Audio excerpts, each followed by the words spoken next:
Hello guys, welcome back to my channel. In this video, I'll be giving you the latest results from the MotoGP and F1 races that took place this weekend. MotoGP we had from Brno in Czech Republic and F1 from Silverstone in the United Kingdom. So without further ado, let's get into it. Moto3. Moto3 was your usual closed-fought affair. Championship leader Albert Arenas made a comeback to the podium after crashing out in the last race. Tatsuki Suzuki, who was the winner of the last race, sadly crashed out this time, and it was sad to see him go down in this manner. But the star of the show was Dennis Foggia of the Leopard Racing team, who took his first ever win in Moto3 and in a very dominant manner after he led for a long time. Oyagura came home to take the final podium spot because Alberto Arenas finished P2 and he thus increases his lead in the championship to 18 points. Your top 3 Moto3 riders were Moto2. Moto2 was out and out dominated by Enea Bastianini as he took the race win. He led the race and he looked in superb form. Bad news came in the form of Tatsuta Nagashima, who continues to struggle and finished down in 11th, which means that he has now lost the World Championship lead that he had. Sam Loves of the Mark VDS team took P2 and P3 was taken by Joe Roberts. All in all, a pretty interesting race Moto2 turned out to be. Your new championship leader is Enea Bastianini, followed by Luca Marini, and Nagashima has now slipped to third. Our top 3 Moto2 riders were MotoGP. MotoGP qualifying was action-packed. We saw after a long time Johan Zarco back in form like his old Tech 3 days, and he took the pole position. He really struggled at KTM.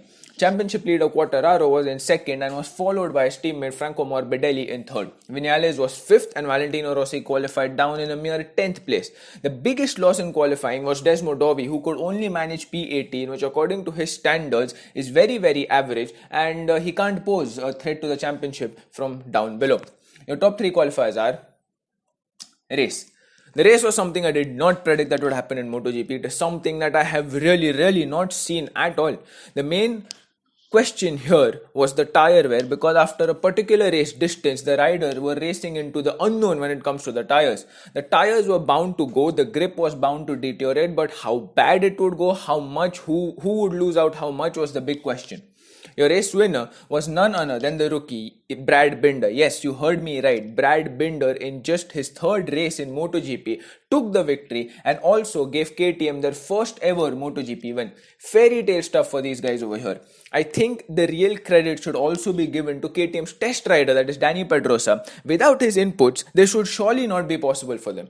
Binder's teammate Paul Espargaro was set for a podium finish as well, but he crashed out unfortunately after he and Zarco had a nibble, and Zarco, in my opinion, couldn't see him because he was so far leaned over in the corner that it was just impossible for him to have an eye on Paul.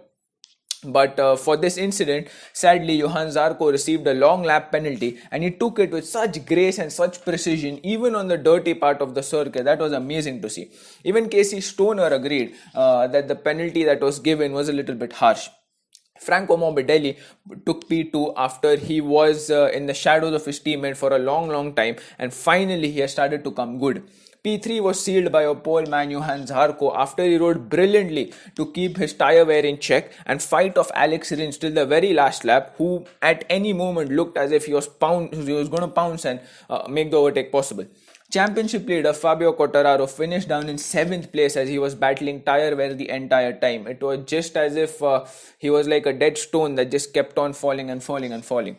Rossi finished in a decent 5th. The factory Ducatis of Dovi and Petrucci came home in 11th and 12th respectively, which is very disappointing.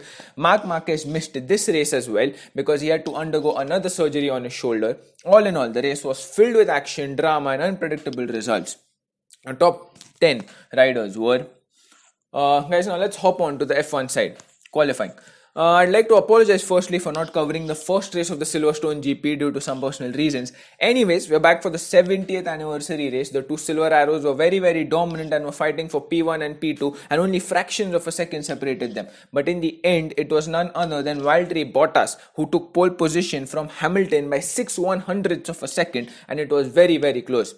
Meanwhile, the other cars were more than a second off the pace, and when compared to these two, the pink Mercedes, or the Racing Point of Hulkenberg, was out in 4th and was out in 3rd, and we were very happy to see this. Leclerc was the best Ferrari down in 8th, and Verstappen did a good job of qualifying in 4th. Your top 3 qualified drivers were race. In the start, it looked as if it would be another 1 and 2 for Mercedes that Bottas and Hamilton had pulled away, but Max Verstappen in the Red Bull had other ideas. His bravery to push on the car more and more was just brilliant to see. Max was quoted saying, I'm not going to stay behind like a grandma," which shows he really wanted to beat the Mercedes at any cost. Teammate of Max, Alex Albon, was further down the field and was pulling off some amazing moves from outside to climb up the field. Sad news again came for Seb Vettel because he did spin on lap 1 and his problems just don't seem to go away.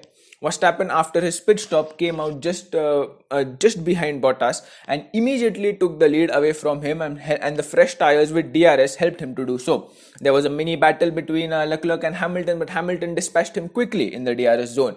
Later on, Hamilton pulled a move on his teammate Bottas and took P2. But the big news was that Max Verstappen winning and putting an end to the Mercedes dominance. What a race it was, and it was just amazing fun. And your top 3 Formula 1 drivers were. So guys, all in all, it was a really action-packed weekend, but the thing that I noticed over here was that your Moto2 winner, Anea Bastianini, your MotoGP winner, Brad Binder, and your F1 winner, Max Verstappen, all sported the number 33. So it was the day of the number 33. So guys, if you liked what you saw, a sub to the channel will be really amazing. While you're here, don't forget to hit the like button if you like the video. If you dislike the video, hit the dislike button twice. And I'll see you in the next one. Bye bye.